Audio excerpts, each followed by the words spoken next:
thinking this is us, right? We need to calculate the cost. Like, do we have enough to make it to the end? Listen to me. You don't even know the heartache you may have to go through. You don't even know the pain that may be around the corner. You don't even know the joy that might be there to take your eyes off of Jesus. You know what I'm talking about? You don't know what's coming, but I'm telling you, Jesus did. He rose up like homeboy rolled up to that auction, and he said, I know. Run the bid one more time. Oh, the man who started this? Oh, I'm going to finish it. Why? Because I got the means to do so. Like the guy got his couple $1,000 bottle of bourbon. Why? Because he was counted the cost. He knew a couple thousand was nothing when he got millions in the bank, right? And he ran it, and he ran it, and he ran it, and he ran it, and he got it. Why? He counted the cost. He knew ain't nobody going to come play like he come play that day. And he got it.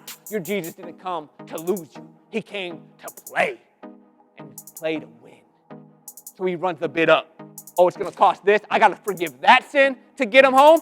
You better guarantee I will. Why? Because I did not start something I'm not going to finish. I'm not going to be ridiculed and say, oh, look at Jesus. He started it with that woman, but he had no idea the extent of her sins. Oh, yes, he did, daughter. He knew exactly who you were and what you would do, have done, will do. And he says, I count the cost, and I will cover you. I will run it. I will keep it. I will get you all the way back. Why? Because I ain't about to be ridiculed for my own name's sake.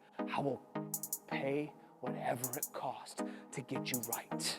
And that's what he did with his blood on that cross. Don't you understand? His grace is bigger than any sin. His blood covers any. There ain't nothing greater, more powerful than his blood.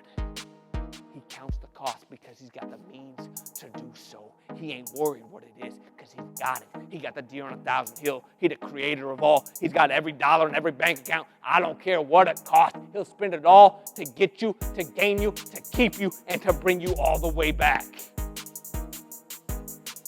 Because he already knows what it's going to take. And he knew when he hung. And when he hung, he was willing to pay whatever it was for you. Because you are not the least of these.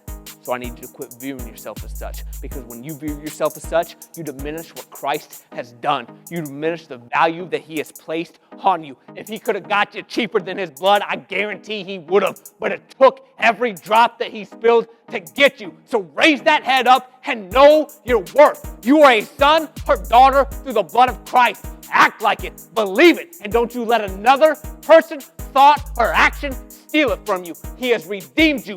Walk in that redemption. You are a child of the Most High. Believe it and know your worth. You are priceless beyond measure. Don't you let anybody else take you lower. Don't you let another thought diminish you. Don't let something else cheapen you.